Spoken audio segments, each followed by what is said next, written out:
बिस्मिल्लाहिर्रहमानिर्रहीम। अस्सलाम वालेकुम स्टूडेंट्स। आज का जो हमारा मोस्ट इंपॉर्टेंट लेक्चर है वो है जीके के एयरलाइंस पे, intelligence agencies around the world पे, इंटरनेशनल ऑर्गेनाइजेशंस हैं।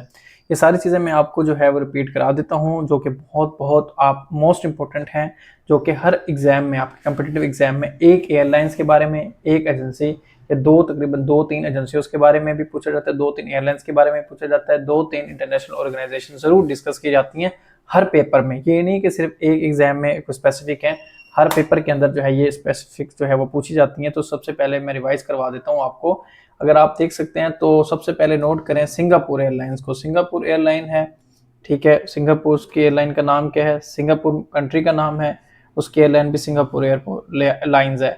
उसके बाद है यूनाइटेड अरब एमिरेट्स, यूएई, ठीक है। उसकी एयरलाइन का क्या है? एमिरेट्स है, ठीक है। तुर्की की एयरलाइंस का क्या नाम है? Turkish airlines. इस कतर की एयरलाइंस का क्या नाम है? कतर एयरवेज, ठीक है। इसी तरह से आपके पास ऑस्ट्रेलिया की एयरलाइंस का क्या नाम है? कॉन्टस। यूनाइटेड यूएई की दोबारा एयरलाइंस है एहताद एयरवेज भी से कहते हैं, ठीक है। ताइवान की जो है एवा एयर का नाम है, ताइवान की जो एयरलाइंस का नाम है एवा। इंग्लैंड की एयरलाइन का नाम है वर्जिन अटलांटिक। स्विट्जरलैंड की एयरलाइन का नाम है स्विस। यूके की एयरलाइन का नाम है ब्रिटिश एयरवेज। इटली की एयरलाइन का नाम है अल्टिला।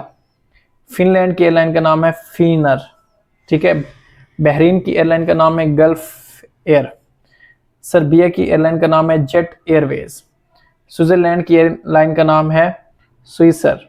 जापान की एयरलाइन का नाम है आल निपॉन एयरवेज, ठीक है। आल निपॉन एयरवेज, ये जापान की एयरलाइंस का नाम है, ठीक है।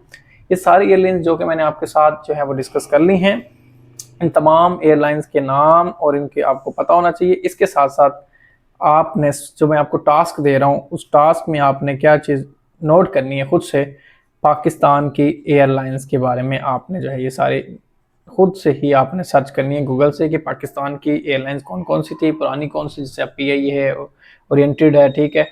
तो जो पुरानी कौन सी थी, अब कौन सी और मौजूदा, ठीक है। अब नेक्स्ट जो हमारे पास टॉपिक आ रहा है बहुत ही इजी टॉपिक है, intelligence agencies and around the world, ठीक है। पूरे मुल्क के अंदर जो इंटेलिजेंस एजेंसीज है, सबसे पहला है पाकिस्तान। पाकिस्तान की सबसे पहली एजेंसी का क्या नाम है? इंटर सर्विस इंटेलिजेंस, यानी कि पाकिस्तान की है ये।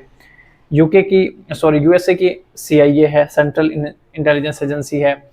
उसके बाद यूके की क्या है? मिलिट्री इंटेलिजेंस सेक्शन 6 इसको कहते हैं, यूके की, ठीक है। इसके अलावा रशिया है, रशिया की है federal security bureau of Russian federation, ठीक है, एफएसबी इसको कहते हैं।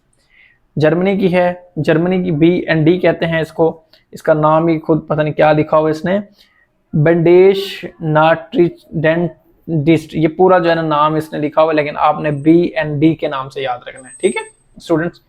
इंडिया की जो है रिसर्च एंड एनालिसिस विंग, राज इसको कहते हैं, बड़े फेमस है। वैसे जो पेपर पॉइंट ऑफ व्यू से आती है वो ISI क्या है, CIA क्या है, MI16 क्या है, FCB क्या है। फ्रांस की जो है वो डायरेक्शन जनरल डी ले सिक्योरिटी एक्सट्रीचर, ठीक हो गया, DGSE। ऑस्ट्रेलिया की जो है वो है Australian secret intelligence agency, ASIS। China की जो है वो है ministry of state security, MSS। Israel की जो है वो the institute for intelligence and special operation, Mossad.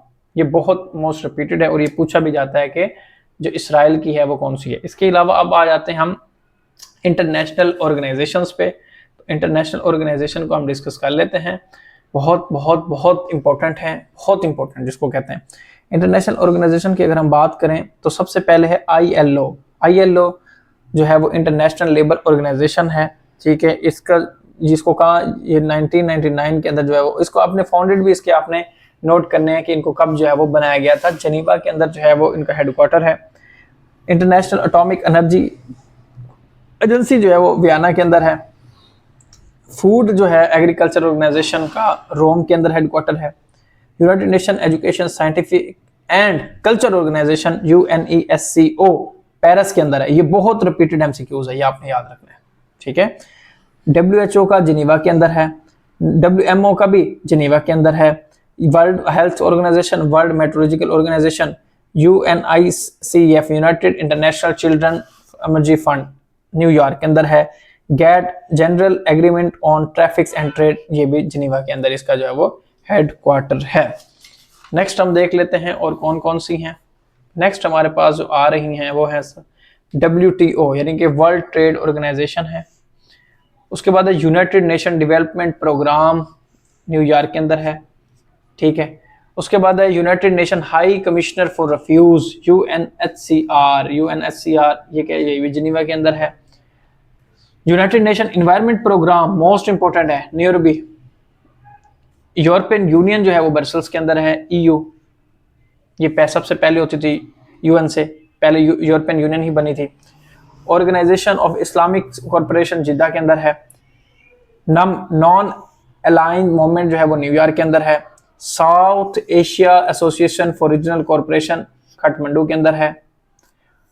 Asian Association of South Asian Nations Jakarta के अंदर है, Jakarta. Economic corporation organisation Tehran के अंदर इसका हेडक्वार्टर है, ठीक है। इसके अलावा हमारे पास है फाइनेंशियल एक्शन टास्क फोर्स, इसका हेडक्वार्टर जो है वो पेरिस के अंदर है। उसके बाद है इंटरनेशनल क्रिमिनल कोर्ट, उसके अंदर है इसका। International Court of Justice Hague के अंदर है, ठीक है, हॉग। इसके बाद है International Committee of Red Cross Geneva के अंदर है। International minority fund Washington DC के अंदर है। North Atlantic Treaty Organisation Brussels के अंदर है। इन तमाम ऑर्गेनाइजेशन को याद करने का एक स्पेसिफिक तरीका है, वो ये है कि सबसे पहले आपने स्टूडेंट्स ये इनको तरतीब वाइज याद करना है, ठीक है। ये मोस्ट रिपीटेड है, मोस्ट रिपीटेड, कोई इसमें नहीं। इसके अंदर आपने एक तो डेट नोट करनी है, ये कब बनी, इनके हेडक्वार्टर में बता चुका हूँ, इनके नेम भी मैंने आपको बता दिए हैं, ठीक है। ये paper point of view GK constable ASF के जो होते हैं, ये FIA का या पंजाब पुलिस का, ये उसके लिए इतना काफ़ी होता है मटेरियल।